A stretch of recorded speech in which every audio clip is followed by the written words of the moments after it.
Okay, I got the red smoke. Gun runs north to south, west of the smoke, west of the smoke. Okay, copy. West of the smoke. I'm looking at danger close now. Come on with it, baby. Give it to me. I need it. You're cleared hot. Copy, cleared hot. All right, it is just after 4. I say we cap it at 30 minutes because we have a semi-professional basketball game to go watch. Soon to be WNBA. Is that still going on? Oh, yeah. We got game. What do you think the pay gap difference is between the NBA and the WNBA? Multiples of 0. Yeah. That's a different conversation. That's for another time. All right, I got 4 questions. Tried to get them diverse. Tried to pick ones that fall into your wheelhouse a little bit because you just started jiu-jitsu, so we're going to start there. Okay. For people who don't know who you are, they can go fuck themselves because they should. Because I talk about my brother-in-law all the time. He's a fire captain in, you're a captain in the San Diego City Fire Department. I feel like fire captain means something different. When I write it on paper, I write fire captain. Yes. Yeah. Because you don't want to be confused with another kind of captain, right? Fire captain carries a little more weight, I think. All right, that's fair. Yeah. So if I go to a restaurant reservation, fire captain, Jason Deneau, your table's ready. I like it. Yeah. So repeat guest, you were on with my dad. I actually think it might have been the first time I had him on.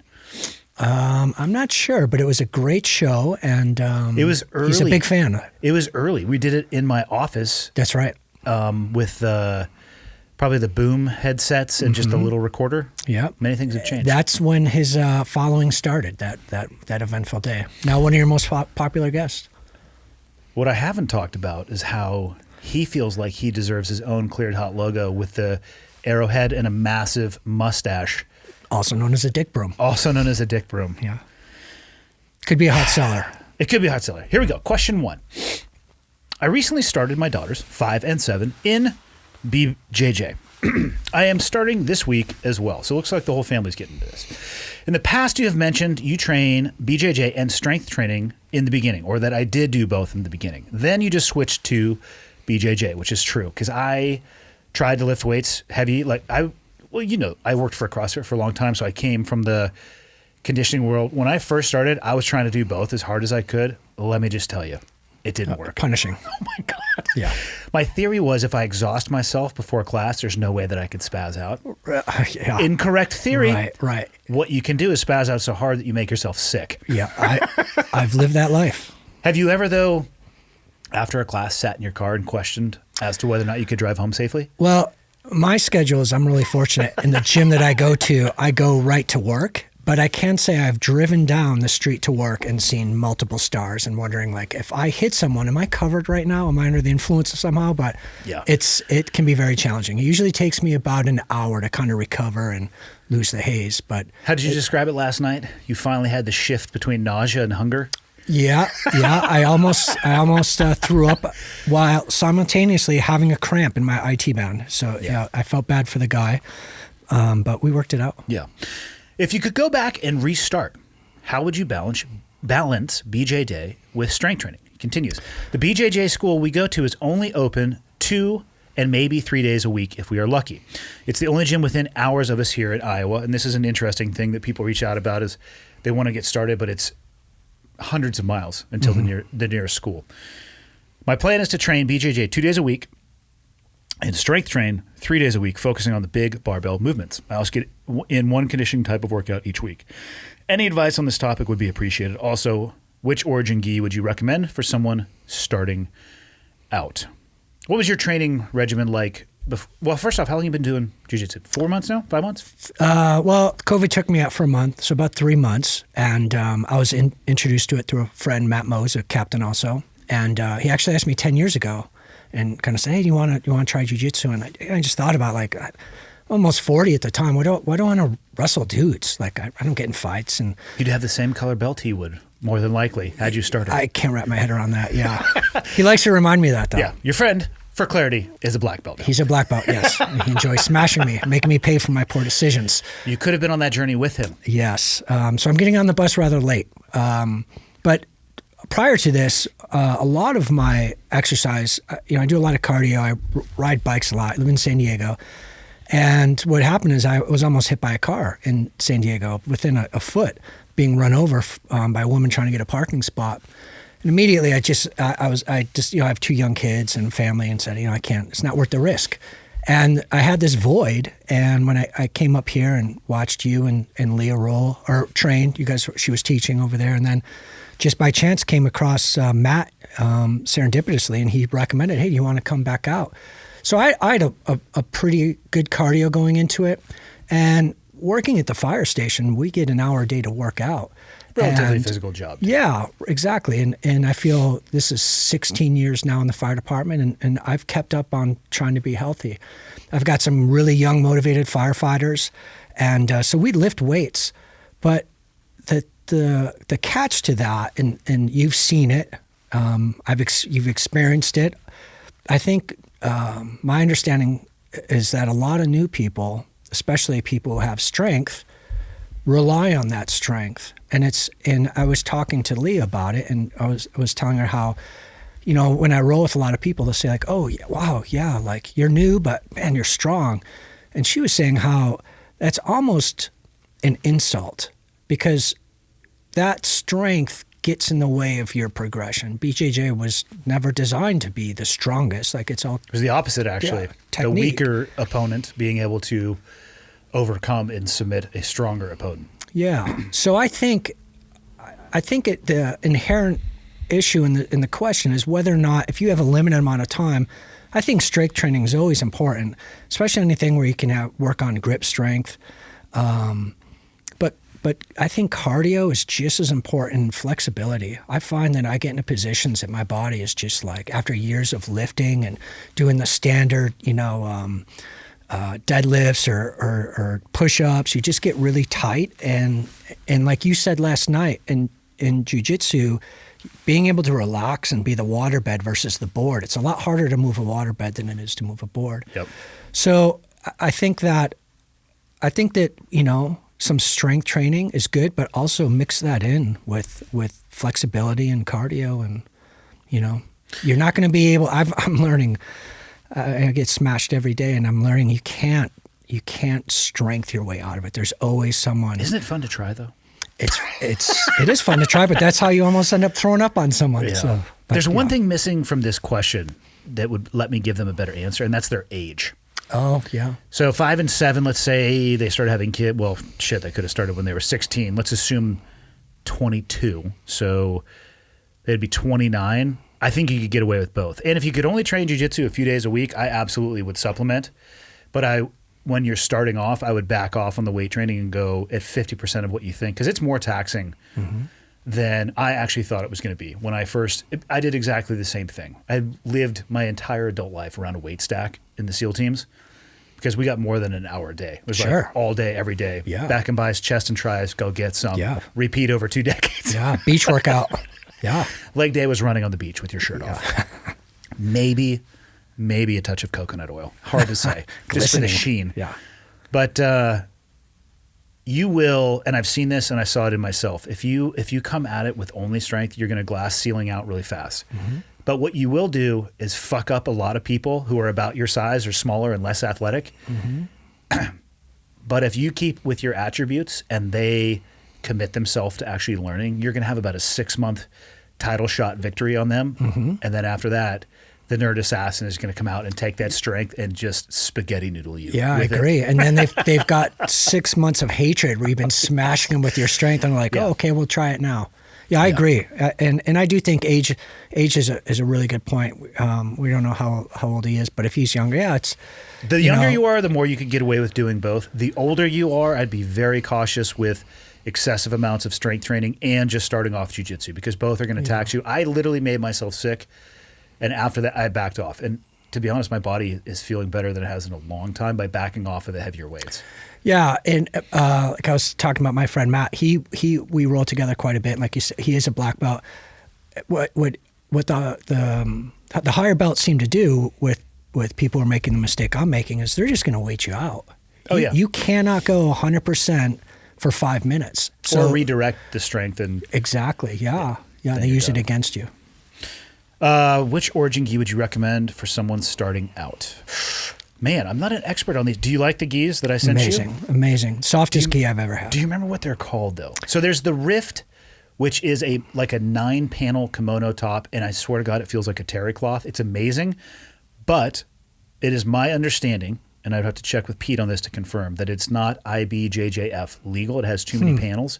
The ones that I sent you are, and I want to say that they're the DNA gi, I think. I couldn't tell you the name. I know that there are quite a few panels, but I agree. It comes out of the package just one of the softest things you own. So for this person, if you go to their website, there's a logo in the top center of the shoulder blades that is the Origin logo, and it goes through all the colors of the belts. And that's the best description I can give you of that gi because I can't remember the name. There's one on the front panel also. Yes. There's another O. Yep. So that is what I would recommend. All right, question 2. Long-time listener, first-time messaging. I served as a volunteer firefighter for 11 years and worked my way up to the rank of captain before leaving 2 years ago. My daughter was born while I was on the department, so she spent her first 5 years of life around that environment. Luckily, she never asked about the stuff I did or saw, and I never make a point of saying certain things around her. Well, all of that changed on Sunday. Her and my 1-year-old son went and spent the night at my mom's house, who lives out of town. While I was pulling into the truck stop where we normally meet up with them, a drive-by shooting happened right in front of me. Multiple patients were hit, and one state trooper who happened to be in the same parking lot cleared the area and started to apply first aid. So it's him and a cop, it sounds like. Ran across the street and offered my assistance to him. I acknowledged who I was. And in his words, he was a former combat medic, and let's get to work. Well, while all of this was going on, my mother pulled into the truck stop with my kids, and my daughter saw me working on the worst patient, who was struck multiple times. I wasn't able to call my parents and tell them to turn around because everything was happening so quickly, and now she's acting up, crying for me not to leave her when I drop her off at tutoring and when I have to go to work. I'm now worried that this might be her way of expressing what she has seen. My question is, how should I go about this? Should I call her school and have the counselor talk to her and just see what happens over the next few days? My wife even has a counseling problem at the hospital she works at. Thanks in advance. So essentially, this person, I'll paraphrase, a little chunky on the writing, their kids or his kids got some insight into the downside of what you guys do for a living. So a trauma situation, and they're having some issues with it. And this actually leads me to another question about how you talk about your job with your kids based off the question we had talked about before. The woman, I think it was from last week, who had incredible anxiety listening for her boyfriend's name or voice on the repeater, which, again, I'm going to recommend not doing that. Mm-hmm. Let's work it backwards. How do you talk with your kids about the potential danger at your work? I would say that when it comes to the specifics, and just so everyone knows, my children are 10 and 8. I feel like there's a huge filter, and the stories that I will come home and tell are usually the funny ones. They'll often ask, like, "Oh, what was the thing you did yesterday?" And I try to find some part that's age appropriate to tell them. If in this case, that for a child to see that, and then to have their parent being there in this horrific situation. I mean, ideally, his mother would have just driven away. We'll go on calls, and let's say this is a pretty horrific situation, but we've been on them where mom or dad OD, and they're in the house, and the whole family's in there, and it's emotional, and people aren't aware, but there'll be a group of kids right there watching. So I think my inherent go-to is get them out. They're not... Remove the kids from the situation. Exactly. Like, we'll walk in the room, and as a captain now, after having been the primary medic and the engineers, just kind of taking scene survey, what's going on in here? And if I see those kids, even before we start, working the adult, it's like, hey, they don't need to see this, whatever's going to happen. So I think I try to keep it separate, but as we talked earlier on this trip, my son now is having some anxiety. I did a school visit, brought my SCBA and all my turnouts, and while going over the functions of the SCBA, I'd said, well, this is an alarm. And if we don't move for 10 seconds, it's going to alarm because then it lets all of our buddies know where we are and they can get us. And maybe I shouldn't have said that because it's now in his mind. He's like, well, what if they don't find you? And that obviously wasn't my intention. And so trying to soothe that over, you just see that you forget that it's an 8-year-old and they obviously are going to have some anxiety, especially in this case. So, gosh, I would recommend that they take that child to a therapist because it doesn't sound like he's still working as a cat. Like he's done something. Sounds like he moved else. on, but he was in a situation where his old job skills were beneficial. So I think that's a little easier to spin because I think you can create a point with the child, hopefully, of like, hey, that was just daddy helping out. I don't do that anymore. And turning it into a positive, like that's what we do. We help people, talk about the benefits of maybe they were survivors and what they did was good. And maybe as she gets older, she'll understand that. But I think he's got a little bit of an advantage over my situation that he can say, now I'm doing something else and that threat isn't there. But man, I'd probably recommend professional help for the kid, even if it's for a few visits. I mean, what's the downside of that, right? Nothing. Yeah. But the upside is you could potentially get in front of a issue that would fester Right. later on. What do you guys do? I would imagine, in car wrecks, the parents are usually up front with the kids in the back. Have you guys ever encountered situations where everybody in front isn't alive anymore, but the kids in the back are? Yeah. How do you deal with that? Remove them from the situation. Yeah. Yeah. Unfortunately, we've had those. That's usually like an auto. We've actually had an OD, though, like that. Both parents OD'd, and there's a kid that calls and sees, finds the parents. And, it's get the kid out. The kid doesn't need to be in the environment anymore. And then, honestly, it's just that support. But one of the benefits of being in a big metropolitan area like San Diego is it helps coming, right? So PD's going to be there. They're going to bring their psychiatrist. So they're going to get help, but it's that gap until the professionals show up that can really treat that. And it's just, you just treat it like a human. It's just, you just feel gutted for the kid. And sometimes it's just hugging the kid, or sometimes it's... Do you tell them the truth if they ask if their parents are dead? I do. I do that for regardless. That's actually a good question. I think it'd be at a certain age, I would just say, hey, let's just wait. You need to talk to someone. Well, at a certain age or up until a certain age, they're not going to understand anyway. Right. And that was actually a big, I realize my department does a pretty good job preparing people for the role of what you're going to do next. And so as far as running a fire or managing people, I felt prepared for that.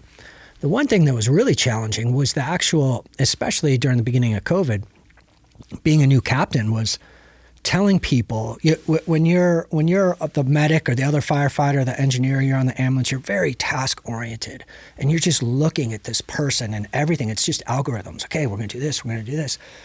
And it's really, it's a great tool because it takes the emotion out of it. You're just looking at the monitor. You're looking at the patient. Okay, this is what we're going to... You forget sometimes that, hey, this is someone's daughter, someone's husband. And as a captain, I'm kind of surveying the scene if they need anything, but they're pretty self-sufficient, the team, especially when the ambulance gets there. So I was finding myself with family members for 45 minutes, an hour, and they're telling you all those things that you don't know. Mm. Like, we've been married 30 years, or they just graduated high school. So, as a human, you're starting to think, oh, okay, this is starting to hit me a little different than just focusing on what drug do we give next? Yeah. But then vice versa, I think it can be, I take pride in it, in that I'm interpreting what they're seeing happen to their loved one. Because sometimes we're drilling into their knee. We're shocking them. We're shoving a tube down their throat. And they don't know. Maybe they have no medical experience.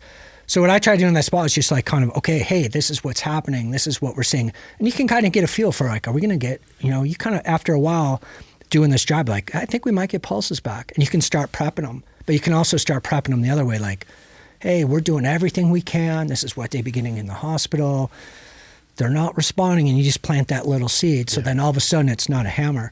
But the point, that's a really, if it's anyone older and they ask and people go through that, you'll see the denial stage, and I'll just tell them, like, I don't sugarcoat it. Just, hey, they've passed. And because I think that you're doing them a disservice by saying anything else. There should be no gray. Let them start processing that grief as soon as they don't give can. them a term where they could go either way with it. Right. Just be straightforward with them. Yeah. But say it in a compassionate, empathetic way. I find myself giving more hugs as a captain than I did the whole, Hey, at least somebody's out there doing that. I mean, those moments are horrific, to say the least. Yeah. Ready for a lighter question? Yes. This one is mortality. So today, I had this revelation that I am not sure what to do with or how to unpack it. The revelation is a rather profound one and inspires me to take immediate action. Yet here I am, caught flat-footed, rooted in position, staring at a crossroad. Dramatic. While flipping through the gram, which we can assume is Instagram, rather nonchalantly, someone said these words: "You only get 75 years." Since I was a kid, I always kind of worked on 100. So this statement kind of stopped my mind cold. Okay. They took 1/3 or 1/4 of their number away. Okay. Yeah. At the moment of writing this, I'm 40 years old. This made me take a quick look inside of myself. Am I happy with the path my life is on? Am I happy with the person I am? Is the path I'm on going to take me where I want to be in 25 years? Am I happy? 25 years is not a lot of time. I don't want to waste it. How do I best use this time and be happy, productive person who gives back? Wishing and hoping are not courses of actions. This I know. That being said, I'm kind of at a loss of where I should start. I've heard an analogy about taking on a task that seems too big. It goes like this: how do you eat an elephant? One bite at a time. So I'm thinking, bite one might be asking myself these questions and more of having the courage to answer them honestly. Bite two, possibly altering the course to start actioning the answers to those questions. To be continued, I guess. That's a lot.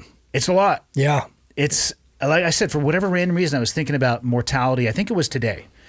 And the number I had thought was, it was 80.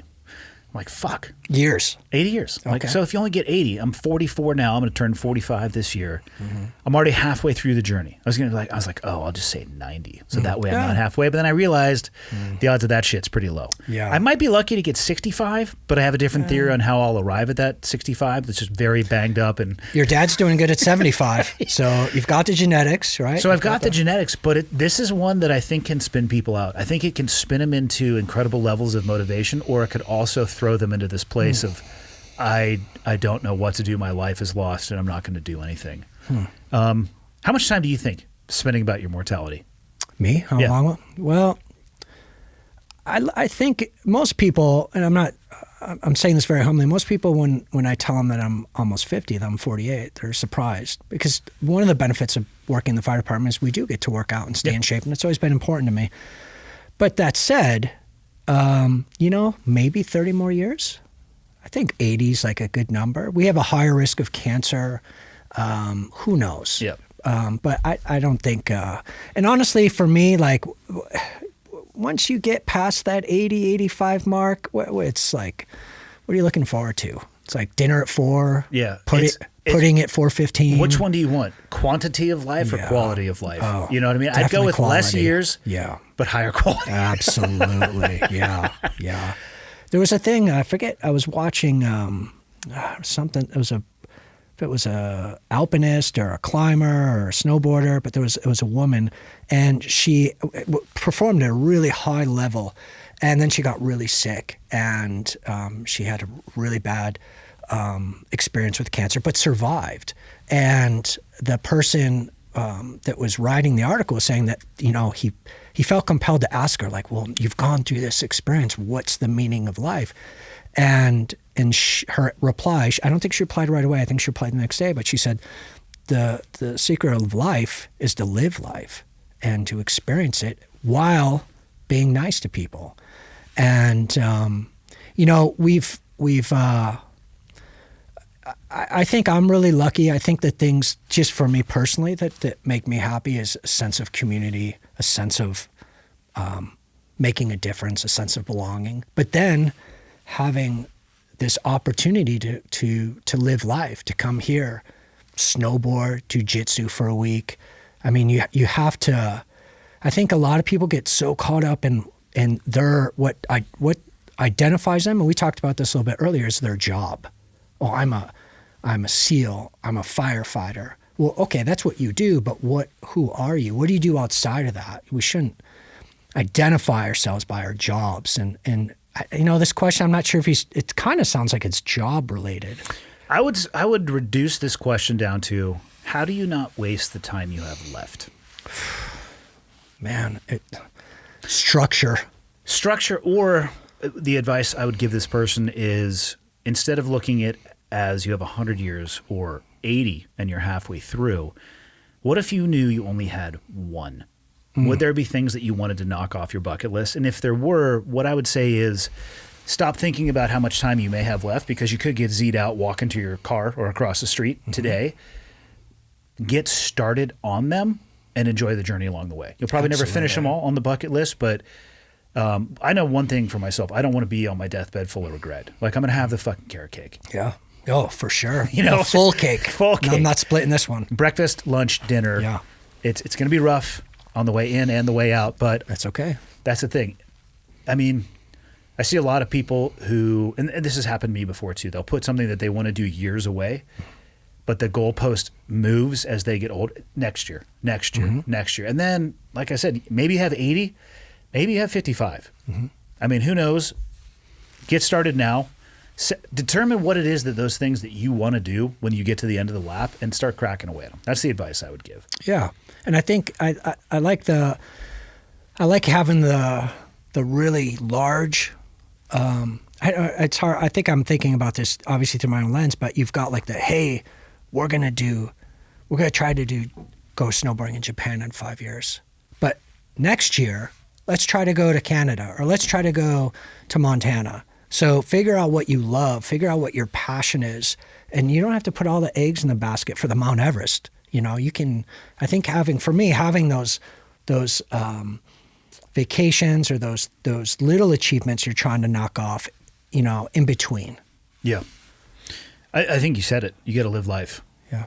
It's, I mean, if they gave me a choice, I could be 110, but I had to live my life in a rubber room and have no experiences, or I could be 70 and just wring life out. Quality over quantity. Yeah, for sure. All right, final question.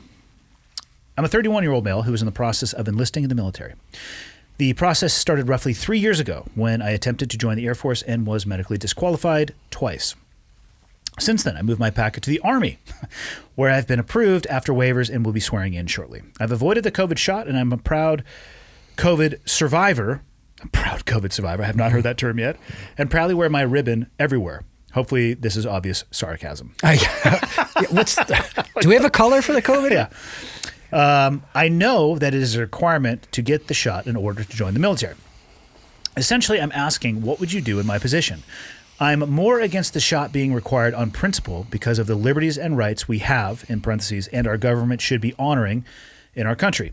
A secondary concern is the seeming lack of long-term knowledge around the effects of the shot. It seems safe, and I'm less concerned about that, but I have natural immunity to the virus now, and I'm a very low-risk demographic.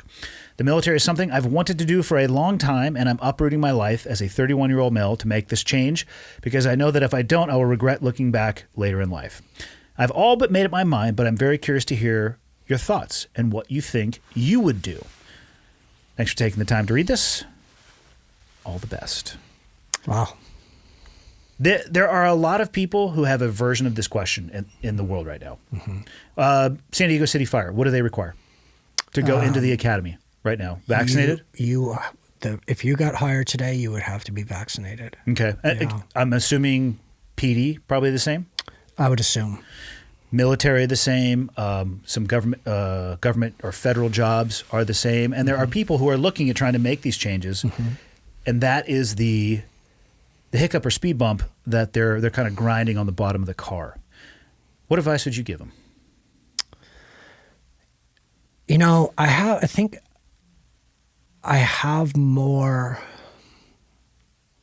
It's more complicated when it's someone who's put their time in.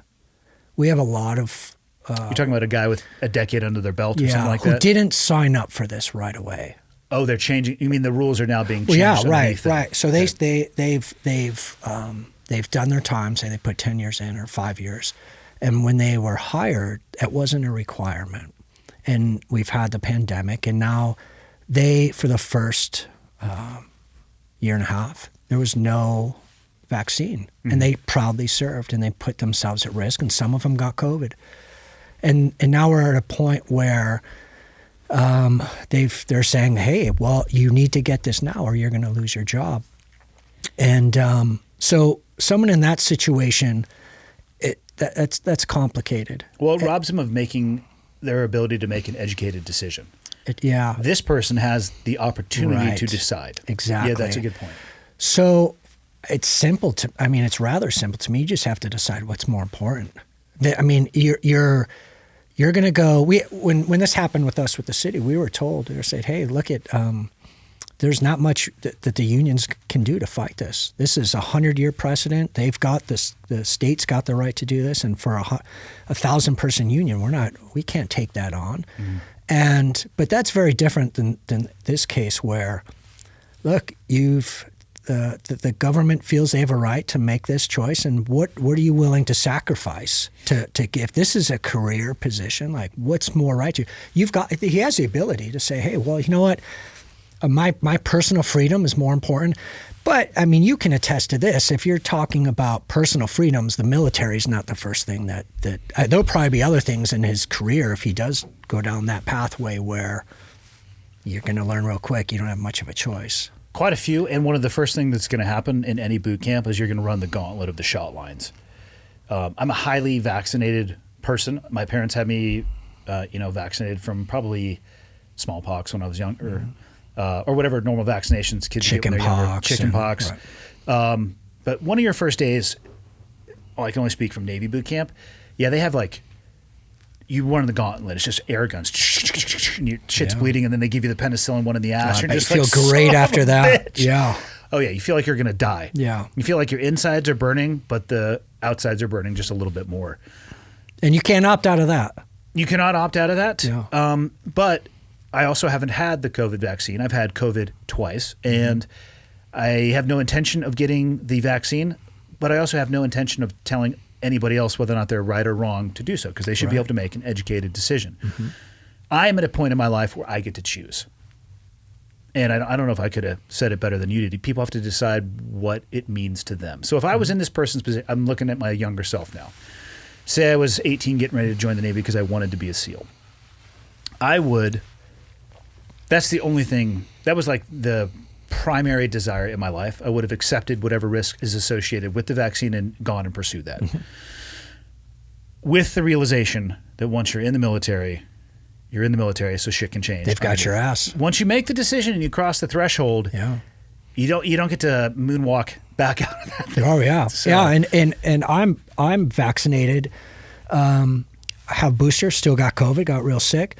But I can tell you, if I were to go back in time and that person that they offered me this job as a firefighter, if they had said, "Hey, okay, we just got to get this vaccine. This is the last thing." Oh, give it to me right now. Yeah. But that's up to the individual. And I when I think about careers that epitomize sacrifice, military's at the top. So that's something where you're putting something ahead of yourself. And why not start with that decision right now if it's that important to you? If it's not that important to you, if personal freedom, and that's fine. Everyone has their own path. Yeah. Maybe that's not the best path. Yeah. It's, God, there's so many people in different versions of this. I'm at risk of losing my job for the company that I work for. Yeah. Or I want to start a new career. I hadn't thought about it a lot from the perspective of the people who've been doing it for a long time and not having the choice versus those who are looking at starting. I wonder if it would be better for organizations. Do you think it'll change policy for San Diego, for the fire department, where they'll say, hey, now as part of the hiring process, like in the future, if something like this happens again, these types of vaccinations will be mandatory, just to give them a heads up going forward? Or well, I think that it's always. Make sense? I think but I think I do. I think that has been there because when we applied and going through the process, we had to submit what our vaccination record. Mm-hmm. So, who could have seen this coming? Like, oh, there's going to be a new vaccine. So, maybe a reminder, but that's the hard pill to swallow. Are the healthcare workers, the doctors, the nurses, and for whatever personal reason, they're saying like, hey, I don't want to do this, but they've been there before the vaccine, since the vaccine, they've gotten COVID, and it's such a dynamic environment when you talk about past exposures, because now you've got this huge bell-shaped curve. Every individual is going to be different. How intense was their exposure? What's their antibody level now?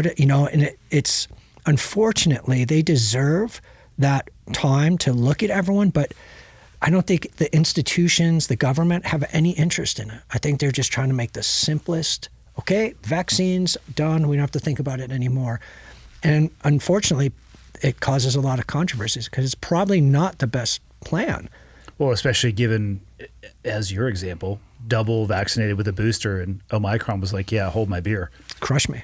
Yeah. That's what I'm saying. Crush me. Yeah. But that's also variable with people who had natural immunity too. There's too many, they don't know the exact efficacy of the booster, nor do they know the long-term tolerances of natural immunity. I listened to Rogan's podcast where the doc was on saying, hey, the data shows if you've had natural immunity, you cannot get COVID again, essentially. And that was right before the Omicron strain came out. And he's got, since then, is like, whoa, just so everybody knows. I was talking about this before the information because things change. I had natural immunity and got it again too. Yeah. So, yeah, I mean, we've all had to have a lot of patience. Things have changed from the very beginning. This last one, allegedly, if you had a prior exposure, you were more immune to Omicron than the vaccine. Yeah. So there's so many factors, and it's all above my pay grade. But I do sympathize with the people who have really stuck their neck out to do the best that they can during this, and are now finding out they may not be able to keep their job. Yeah, it's rough. What else you got? That was all 4 questions. Told you, like 30 minutes. That's it. I'm mentally exhausted after this week and then this. It was a good week. We got to get next year on the calendar. Yes, absolutely. Cool. All right, man. Let's go watch WNBA game. Yeah, thanks for having me. Yep.